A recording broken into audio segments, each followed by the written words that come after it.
Thanks for listening to Uncle Sam's Soccer Podcast, keeping you up to date with the latest in American soccer. And don't forget to subscribe.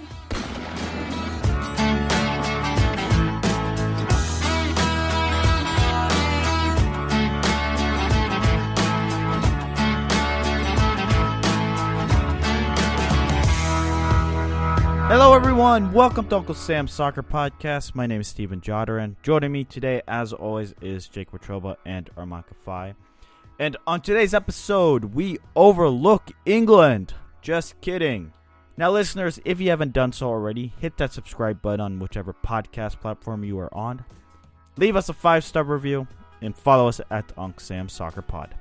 Now, let's get straight to it. Fellas, did you guys watch that Costa Rica-Mexico match last night? I did. I know, Armand, you made your non-soccer friends watch it. That is how dedicated you are to this game. Yeah, I made them watch it with me, and they were really into it. So I think I converted you guys into being soccer fans. Are you proud of me? Well, no, not really. You still walked around with a Tottenham jersey, so you lost a lot of points. It looks cool, man. It looks cool, man. I told you guys, like, I stick with my picks. You know, I said they were gonna have a really interesting run in Champions League, and I said to buy a jersey in honor of that pick. Also, the Revs are only a couple points out from a playoff spot. Yeah, you guys hate Bruce Arena, but he's kind of whipped them in shape. Well, you said that they were overachieving by not being last place in the Eastern Conference last week when we spoke with Joseph Lowry on that episode. They were definitely overachieving. Now with Bruce, they got that little boost. They're definitely a little over. But, it's not as good as my overachieving FC Cincinnati, who should be in the championship right now. Yeah, they're Jake. overachieving. They're overachieving by being in MLS. That's what they're overachieving. Oh my God! I know terrible. It was a bad prediction. It was a bad prediction. I wanted to be contrarian, and I look like an idiot. Yeah, 7-1? They are bad. They are bad. You saw them in person. How was that? Yesterday was the first time I left a match early because it was so ridiculous. It got to 6-1, and it was in the 70th some odd minute. Hey Jake, how were those celebrations? Mason Toye scored his first goal, so that's okay by everybody's standard, right? That's what everybody said about some of the. You know what? We're not getting into this. We're not doing it. I'm just messing with you. Let's dive 2 feet in or jump 2 feet in here to this show. Let's get spicy right away. Better game. The U.S. women's national team's 2-1 win over France in the World Cup quarterfinals Friday, or Costa Rica versus Mexico last night? From a purely entertainment standpoint, Mexico, Costa Rica. 100%. Just from a purely entertainment standpoint, I think it's fair to say that, that game between the U.S. and France wasn't the prettiest game. It was boring, Armand. You and I disagreed. I never once during those 90 minutes, yes, leading up to the game, I thought otherwise. I was expecting France to go at the U.S. Megan Rapinoe gets the goal, and the moment that happened, the game was set. The game was over. France were in shock. The U.S. had total control over the match. I never once thought, oh man, this outcome is uncertain. Not because the U.S. had the lead, because France sucked. Okay, that game was boring. I did not think it was an entertaining match. Apart from when France got the goals 2-1, then France started to push. Last 15 minutes, sure. Maybe you thought the match was excellent. I just thought the U.S. overwhelmed France, and France really had no answers. France kind of buckled, and they started to do what they always do, and that's just retreat. Guys, let's take it back to before that match, when the news that Lindsey Horan was left off of the starting 11. Armand, let's get your take on that. That was pretty controversial on Twitter. What were your takes on that? What was your overall thoughts on Jill Ellis's thought process there? I don't like it. Again, she's someone that can add balance into the midfield. She can fly all over the pitch. It's tough because you have so much depth, but she's obviously one of the better players on the team. I think you have to start her. And sure, the U.S. was up 2-0 when she came on, whatever. I don't like it. I think you want to start with your best players. The World Cup, right? You want to have your best players on the pitch. She should have been honored to start. And you know what? Sure, the U.S. won, and sure, France at times didn't look like they're presenting that many challenges. But at the same time, I think it would have been even more comfortable if they had Horan in there, kind of dictating and picking players out. I think she's a really special player, and I'm baffled because Rose Lavelle, she had a pretty poor game, to be quite honest with you. And some people were lamenting her performance, like she was good. She talked to someone and they were saying, I said, she's been kind of meh. Like, it's an understatement. She's been kind of poor, to be quite honest with you. Armand, did you think the match was ever in doubt against France? In the end, when France scored, I felt a little momentum swing, but it was for like 2 to 3 minutes, and then it kind of died down. So the game was never in doubt. The game against Spain was a more competitive, a more worrisome match for the U.S. than this game against France. Jake, did you know that in the last 15 games in which Rapinoe has scored, the U.S. has not lost a game? Is she the best player at the tournament? If we had to give out the MVP award, best player of the tournament, I think she'll get it. It kind of feels like she's the best player in the tournament right now, doesn't it? She's playing with some swag. I love it. Yeah. I mean, 4 goals in 2 games and 5 for the tournament. But think about it. They were important games and important goals. And not to mention, too, with all the issues off the field surrounding Megan Rapinoe, she came up big in a big moment, in a big match, too. And it's pretty impressive with all that noise on the outside. She's able to dial it in and produce on the biggest stage in the biggest moment.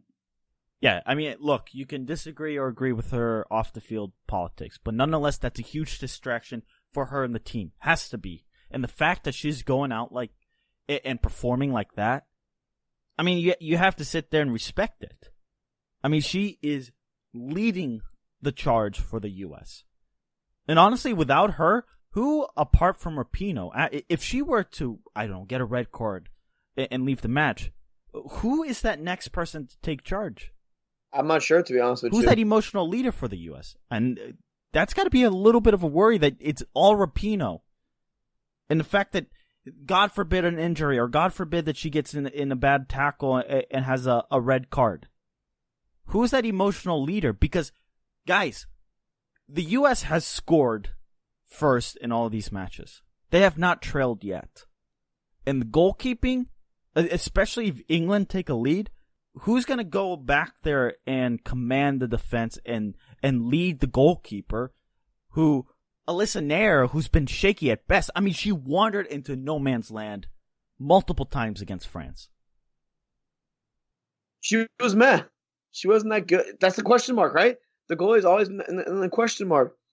I thought that game against France was a bit better than the game against Spain, like you've been saying, Steven. What? You thought it was a better match? No, I meant relax. Let me get to what I was saying.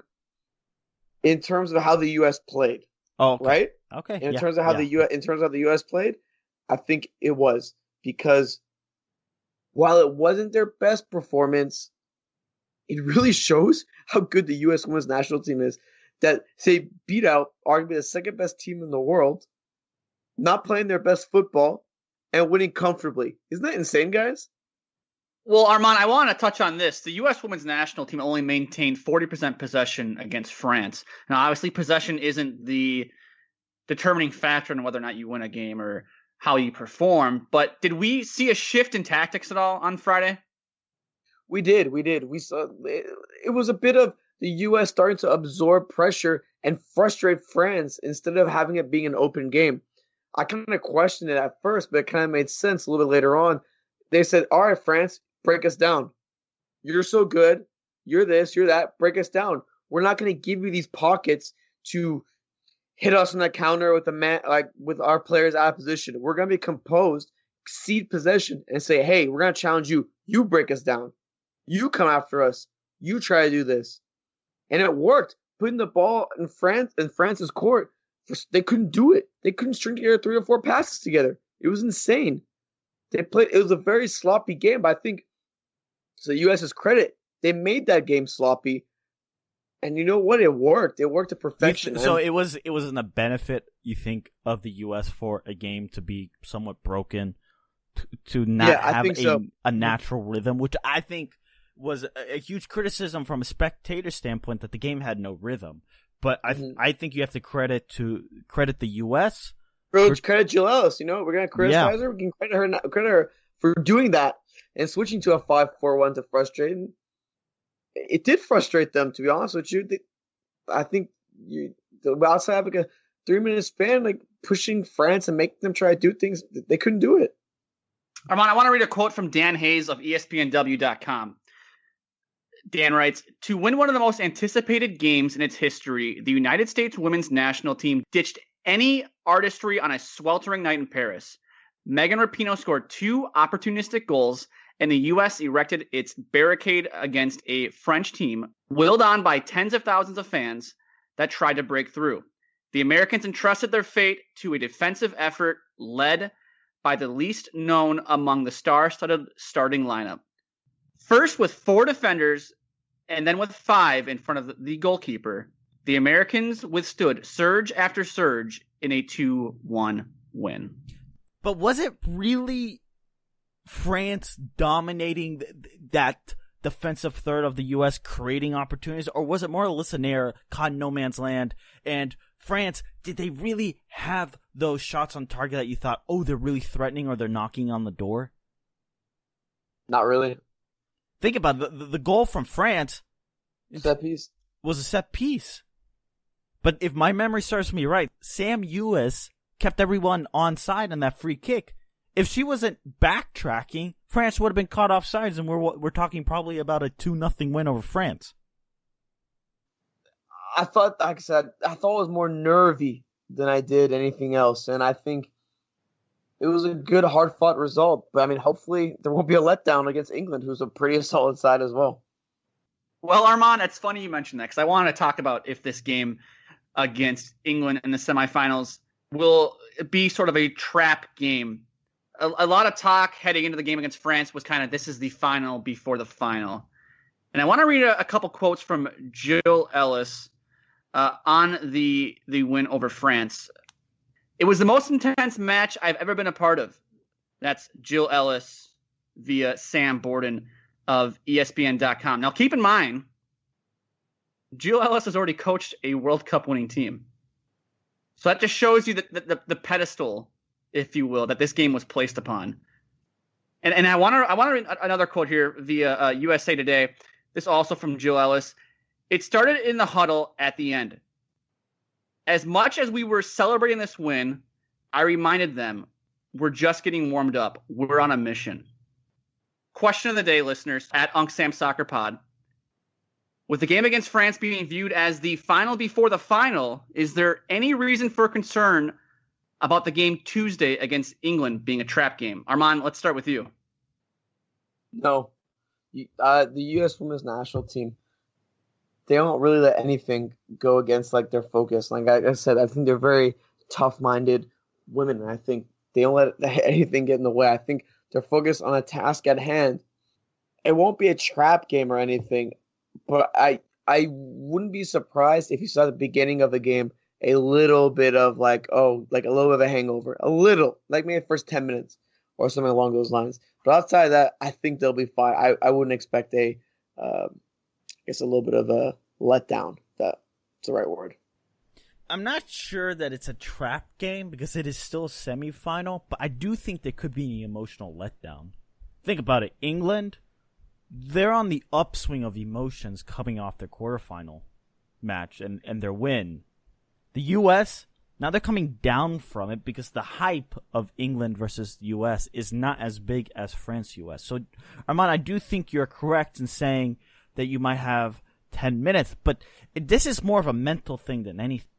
This is all mental. So if the players can get into the right state of mind, then this shouldn't have an impact whatsoever. But we have to also remind ourselves that England is a pretty damn good team. And I think from the media's perspectives, we might overlook England a little bit because it's not France. It's not the host nation. It's not a sexy matchup as France versus the U.S. So neither of you are concerned that we've already reached the pinnacle, it seems like, of matches so far in this tournament. That was the match everybody had circled, U.S.-France. That was match we all circled on our calendars on this show. Neither of you are concerned that the party may have started a little bit too early for the U.S. No. And I'm actually kind of excited for this match as well. Well, absolutely. I'm excited as well. I think this match might be better than the last one. Oh, I think it's going to be definitively better than the last match against France. And go ahead. I just think emotionally and mentally, that's the worry for the U.S. I just don't think that the U.S. will hit that mental wall. Maybe some of the players will, and I think it's more of a question is what's going to happen on the pitch, because the U.S. has been front runners from the get-go, and that's all to their credit. But against Spain fought back, and the U.S. got punched. Against France, the punches were kind of coming, but they were only half hitting. The question is, if England score first, what will the U.S. do? What will be the mental aspects of that? Will they be able to regroup and go get that game-tying goal or a late winner in the 80th plus minute or whatever it may be? That's the concern, Jake. I think the U.S. is fine, actually, in this one. Every test that has been brought to them this tournament, they have passed. Spain hit them in the mouth.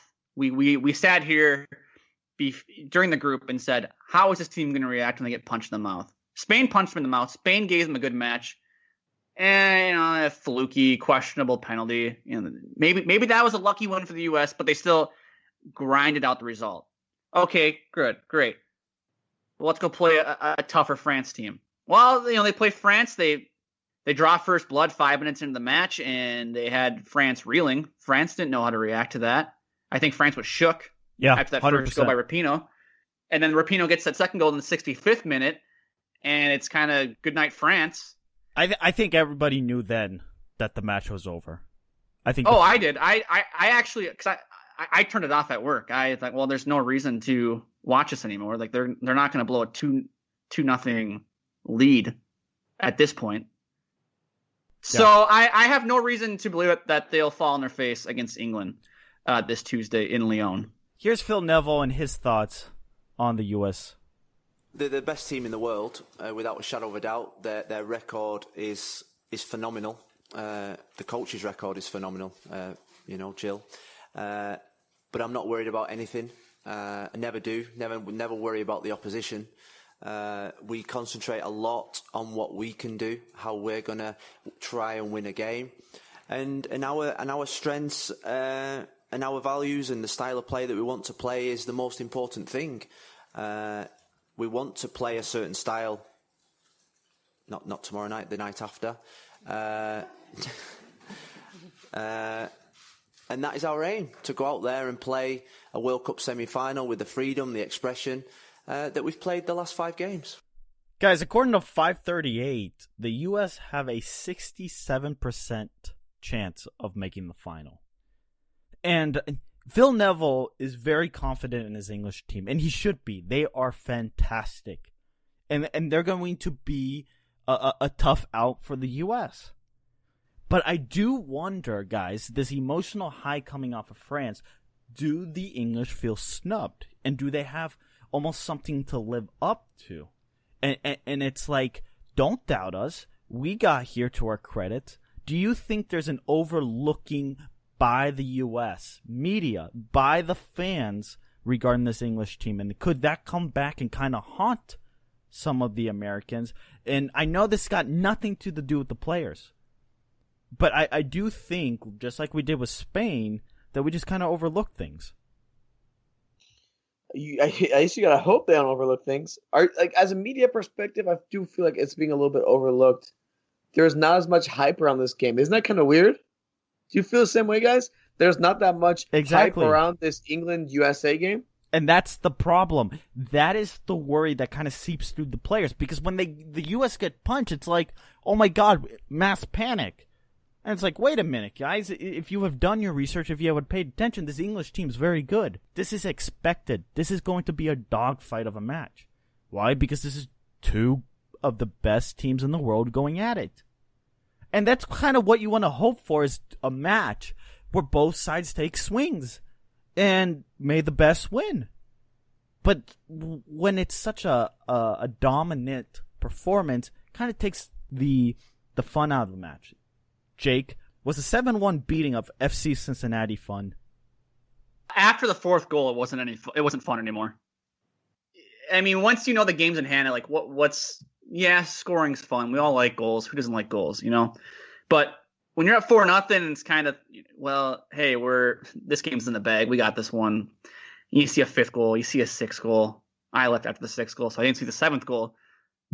But yeah, after 4 or 5, it's just kind of, okay, all right, we get it. That's great. You won. You won. This game was wrapped up after 45 minutes. Guys, an interesting note here. We're talking about if the U.S. is overlooking England. And I don't know if this is necessarily overlooking England or not, or if it's just part of the process and part of the experience of doing a World Cup and you have to look ahead, win or lose. A couple members of the U.S. women's national team staff scouted England's hotel as a potential venue for if they reach the World Cup final. England coach Phil Neville said it was bad etiquette and that England would never do that. Are we supposed to make anything of this? No, I think it's just Neville trying to use this as bulletin board material to say, hey, to his players, they're doubting us. They're already, preparing to play, to the final. They think we're pushovers, just to hype them up. There's nothing. Teams probably do this all the time, and we don't know about it. Bad etiquette, whatever. It's crap. He's just playing mind games, smart mind games. But so we're talking about it, but I think it's just crap. Yeah. Yeah. Neville knows we're the underdogs, so he's trying to draw any extra bit of bulletin board materials he can here from this. So if he can, his team's performance is just 1% better than it usually is because the U.S. was looking at England's team hotel for a potential date in the final of the World Cup. And if you're Phil Neville, you have to do it.